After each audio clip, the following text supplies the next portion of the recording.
Mesdames et messieurs, je vous salue de partout où vous écoutez la radio Oasis Congo. Il est temps pour nous de vous informer. Restez branchés.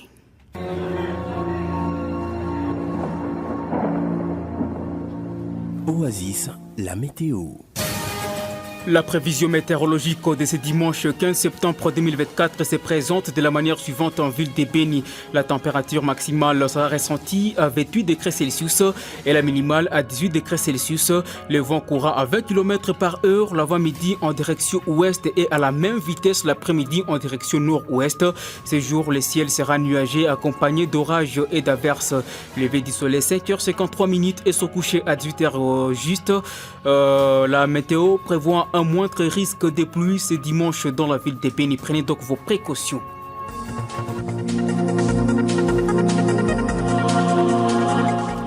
Au sommaire de cette édition de formation transport en commun à Beni, la circulation est restée timide ce week-end dans la ville suite à la grève des conducteurs de mototaxis. Certains boycottent, certains bénitiens proposent des divers moyens de transport urbain pour ne pas dépendre que des motos. Près de 50 civils ont été tués par des ADF à moins de 2 semaines en groupement de Bakaïko dans les territoires de Mambasa. Ce chiffre a été communiqué ce samedi par la CRDH locale qui signale aussi qu'au moins 100 personnes demeurent sous la détention de l'ennemi depuis le 4 septembre dernier. Nous en ferons le point tout à l'heure. Les enseignants des écoles primaires protestantes ont depuis vendredi 13 septembre levé leur mouvement de grève en ville de Goma. Ces professionnels de la CRE appellent d'autres enseignants réunis au sein de leur syndicat de reprendre les chemins de l'école dès ce lundi 16 septembre prochain. Très chers auditeurs, auditrices, tels sont les titres choisis aux côtés de plusieurs autres actualités qui vous seront développées tout à l'heure dans ce studio par Farah Diakato. Roger Moutoukalo sur la prise des sons et la mise en onde. Bienvenue aux détails et bonne condition d'écoute. Jeune, ton avenir est plein d'espoir. Mais une seconde de plaisir sexuel peut le gâcher à jamais. Sois sage. La circulation est restée timide en ville de Beni ce week-end et c'est la suite à la grève des conducteurs des taxis-motos. Certains bénitiens qui se sont vus être pénalisés par cette mesure proposent des divers moyens de transport urbain pour ne pas dépendre que des motos. La situation d'une ville sans transport est décrite dans ces reportages de Justin Moupagna rendu par Jonas Kasereka. Au centre-ville, les activités tournent, certes, mais pas comme d'habitude. Beni va au ralenti. Les conducteurs des taxis-motos ont fait volte-face et refusent de transporter les bénitiens. Ils sont en colère, ils ont perdu un collègue abattu par des inconnus armés il y a 2 jours. Pas de taxis, c'est aussi dire perturbation du programme. Certains bénitiens avouent que la situation leur porte énormément préjudice. On se sent mal. Il y a des gens qui travaillent de loin. Il manque même qui vont les transporter. Des fois, nous sommes en train de parcourir de longs trajets. Les taximens nous aident vraiment à nous amener là où nous partons souvent. Comment vous sentez aujourd'hui? Vraiment, aujourd'hui, c'est un autre jour. Et ce que nous sommes en train de demander à tous les taximens, de voir comment changer un peu et reprendre le travail. C'est ça quelque chose de beau pour nous. Pour pallier cette situation, certains analystes réfléchissent autrement et la question principale qu'il faille poser, c'est: est-ce que nous manquons des gens qui peuvent nous amener ensuite des bus, des taxis bis dans la ville de Beni? Beni serait-elle dans une situation de monopole dans le secteur du transport? Si la réponse à cette question est négative, Moïse Maliki Dogo pense qu'il faut faire autrement. Le fait d'abord que la population de Beni, la démographie est en train de pousser, c'est-à-dire on a aussi tendance à avoir beaucoup de partenaires qui peuvent nous amener les transports. Et donc là, ils seront le bienvenu parce que dans des moments pareils, les montards ne doivent pas imposer les gens à pouvoir ne pas se déplacer. Si eux sont frappés par le deuil, ils ne vont que demander les leurs à pouvoir observer les journées de deuil. Et là, ils ne vont pas travailler, mais ils vont laisser d'autres secteurs travaillent comme de voitures et comme de bis. Sachez que le secteur des transports constitue un défi réel en ville de Beni et même quand les taxis-motos sont en marche, certains quartiers ne sont pas correctement desservis. Un corps a été découvert dans la matinée de ce samedi en l'espace TikTok situé sur avenue Maileo du quartier Matongé dans la commune de Moulekere en ville de Beni. D'après les premières informations recueillies sur place, il s'agit de Kahino Alima Générose, âgée de 6 ans, qui a été retrouvée morte. Les mêmes sources indiquent qu'elle était la gérante de l'espace précité avant d'être retrouvée sans vie. Aussitôt alerté, les commandants du sous-commissariat de la police nationale congolaise du quartier Matongé, accompagné de la police scientifique, se rendit sur les lieux du drame pour constater les faits et autoriser la levée du corps qui a été transporté à la morgue de l'hôpital général de référence de Beni. Criminalité urbaine à Beni, le député provincial Koule Viumbira Kade recommande les contrôles balistiques et une surveillance sérieuse des porteurs d'armes dans la ville. Cet élu du peuple consterné par l'insécurité qui entaille ses électeurs veut voir un inventaire régulier des armes et des munitions par les responsables compétents. Dans une interview accordée à la presse de Beni ce samedi, Koule Viumbira Kade a réitéré ses profondes compassions à toute la population affectée par les cambriolages et assassinats. On l'écoute dans cet élément sonore. Partant des cris d'alarme lancés par les paisibles populations, c'est ainsi qu'il serait mieux pour les services de sécurité de faire l'inventaire de toutes les armes et c'est là pour voir si l'arme a été utilisée, soit non. Et cette manière de contrôle s'appelle contrôle balistique. Nous sommes en train de penser de cette manière du fait que les bandits qui sécurisent la ville portent toujours des tenues semblables à celles des policiers, raison pour laquelle nous voudrions savoir si le contrôle a toujours été fait par la haute hiérarchie à l'état-major. Des propos recueillis au lendemain de la tuerie par balle du jeune montard Constant Kangiti. Le député provincial Koule Viumbira Kade recommande aussi à l'exécutif d'améliorer les conditions des policiers et militaires. Le meilleur élu provincial de la ville de Beni estime que c'est dangereux de laisser la charge de la sécurité à ceux qui sont placés dans de bonnes conditions, à ceux qui ne sont pas placés dans de bonnes conditions. Nous vous proposons de l'écouter. Lorsque vous avez donné une arme à quelqu'un, il faudrait que vous soyez à mesure de respecter aussi ses droits. Et cela fera en sorte qu'il y ait diminution de la sécurité dans une entité. Néanmoins, ce que nous déplorons, vous verrez un militaire des forces loyalistes cumuler 3 mois sans recevoir une solde. Et c'est ce qui a toujours créé une insécurité dans la ville. En tout cas, nous pensons que lorsque un militaire est payé, il ne pourra jamais tracasser les paisibles populations. Quand il n'y a pas de suivi par les autorités, ça sera une habitude et ce dernier peut oublier même sa mission, celle de protéger les paisibles populations.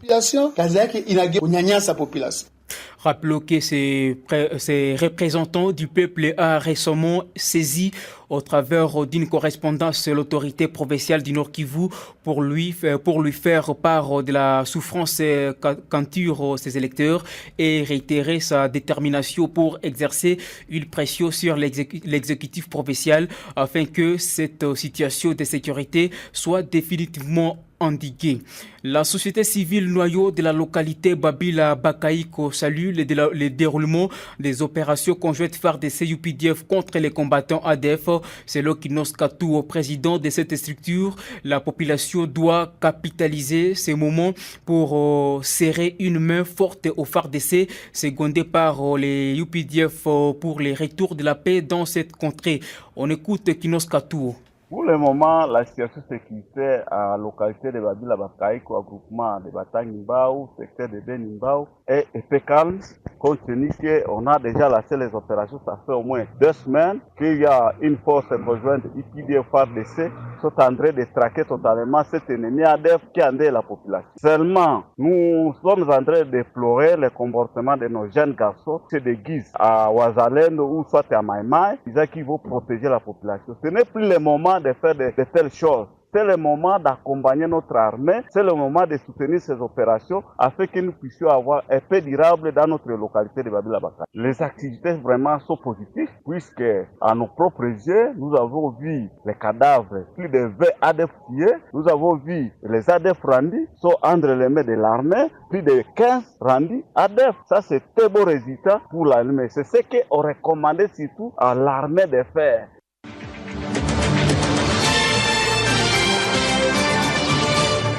Parlons à présent de l'éducation. Les enseignants des écoles primaires protestantes réunis au sein de leurs différents syndicats ont depuis vendredi 13 septembre levé leur mouvement de grève en ville de Goma. Cette mesure a été prise lors d'une assemblée générale qu'ils ont organisée afin de statuer sur cette situation. Pour Rafiki, coordonnateur de cette structure éducative, le gouvernement congolais vient de répondre en moitié leurs revendications. Ces professionnels de la CRE appellent d'autres enseignants réunis au sein de leur syndicat de reprendre les chemins de l'école dès ce lundi 16 septembre 2024. Nous vous proposons d'écouter M. Rafiki au micro de Biefé Toumsifou. Le gouvernement avait promis de payer une petite somme de 50 000 francs congolais avant la rentrée des classes. Mais également, le gouvernement avait promis de réajuster la prime de gratuité telle que cela a été convenu. Et lorsqu'on est arrivé le 31, nous avions constaté que le gouvernement n'avait pas encore répondu à ces deux promesses-là. Et nous, comme enseignants, nous avions décidé d'entamer un mouvement de grève exigeant au gouvernement de répondre à ces deux promesses. Et à l'heure où nous vous parlons, les banques payeuses sont en possession de cet argent. Les enseignants, leurs comptes sont déjà crédités de ces montants de 50 000 pour certains et d'autres pour la prime de gratuité. Et certaines banques payeuses ont commencé même à payer cet argent. Étant donné que le gouvernement a répondu d'abord à cette promesse, nous avions pensé responsable de suspendre notre mouvement de grève afin de continuer la lutte syndicale pour d'autres actions prévues en octobre, notamment le paiement des enseignants NP, la paye de l'identification des enseignants NU, le basculement vers la fonction publique, mais également notre statut particulier et l'intégration de la revendication des enseignants de 1 500 000 dans le budget 2025. Le service judiciaire est appelé à bien faire suivi du dossier des 2 Wazalendo qui ont été arrêtés dans le meurtre d'un élève mercredi dernier à Nyiragongo. L'appel a été lancé ce samedi par Thierry Gassissiro, secrétaire de la société civile Force Vive de Nyiragongo, qui remercie les services de sécurité pour avoir arrêté les incriminés, tout en demandant, j'y parviens, aux autorités de renforcer la sécurité dans les territoires de Nyiragongo.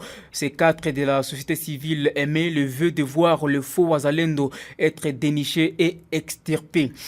Rendons-nous à présent en province de l'Ituri, tel que je le disais en titre. Au total, 50 civils ont été tués par des combattants ADF en l'espace de 2 semaines dans les groupements Bakaïko en territoire de Mambasa en Ituri.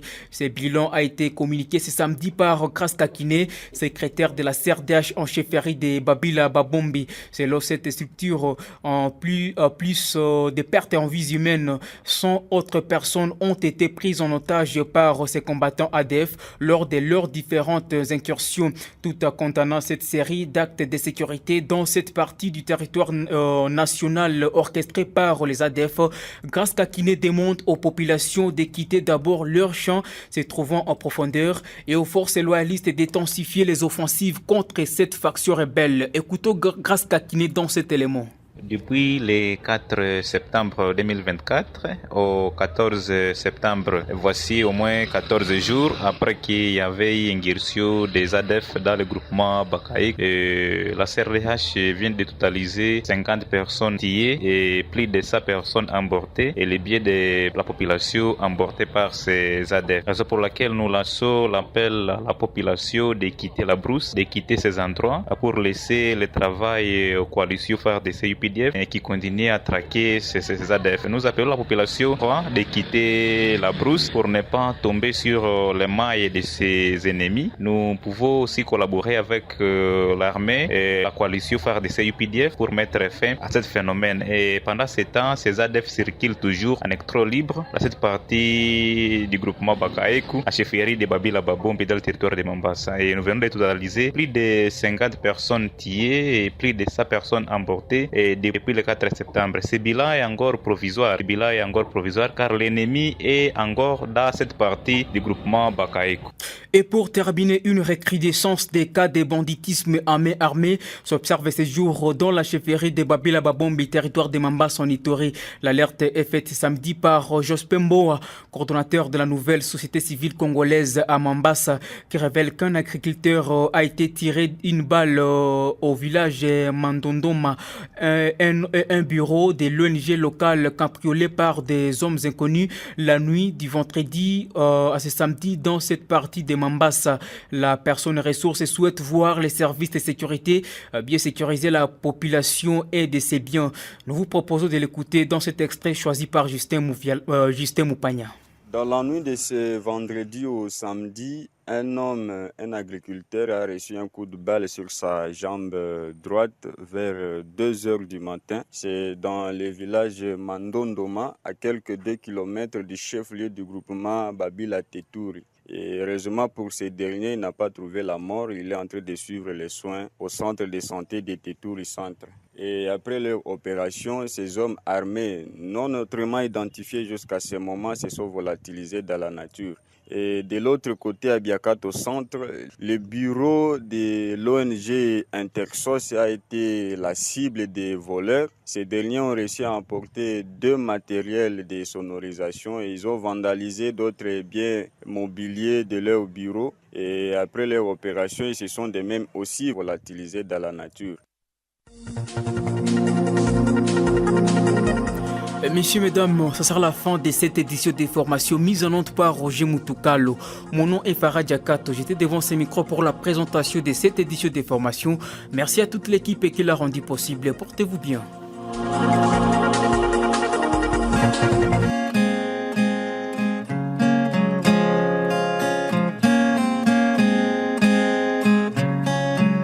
Le disciple haï est hué par le peuple devant son maître. Nous sommes au royaume de là-bas, en pèlerinage, plus précisément à la cité du Haut-Plateau.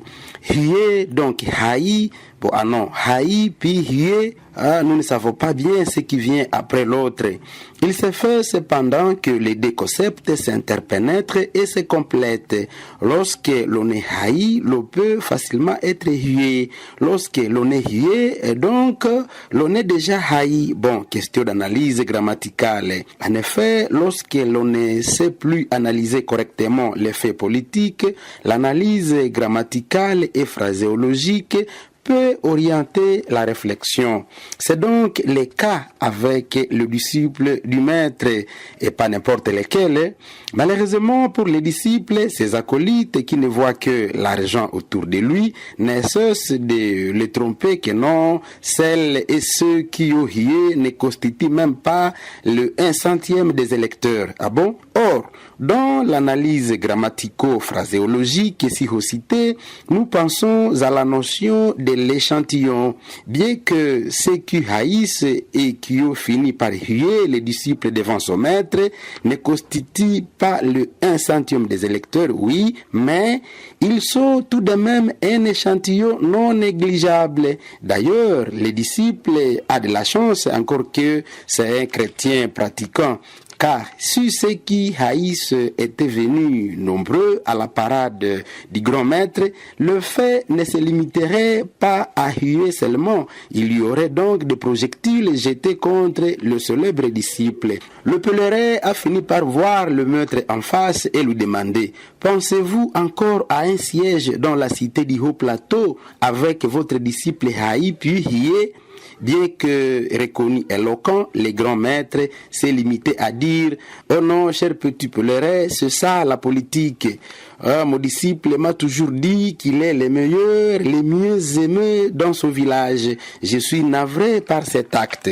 Aurez-vous alors un siège ici? Le grand maître n'a toujours pas répondu jusqu'à l'heure de vous réaliser ce duplex. Le pèlerin décide donc de rester dans la cité du Haut-Plateau jusqu'à ce que la réponse lui soit donnée par le grand maître.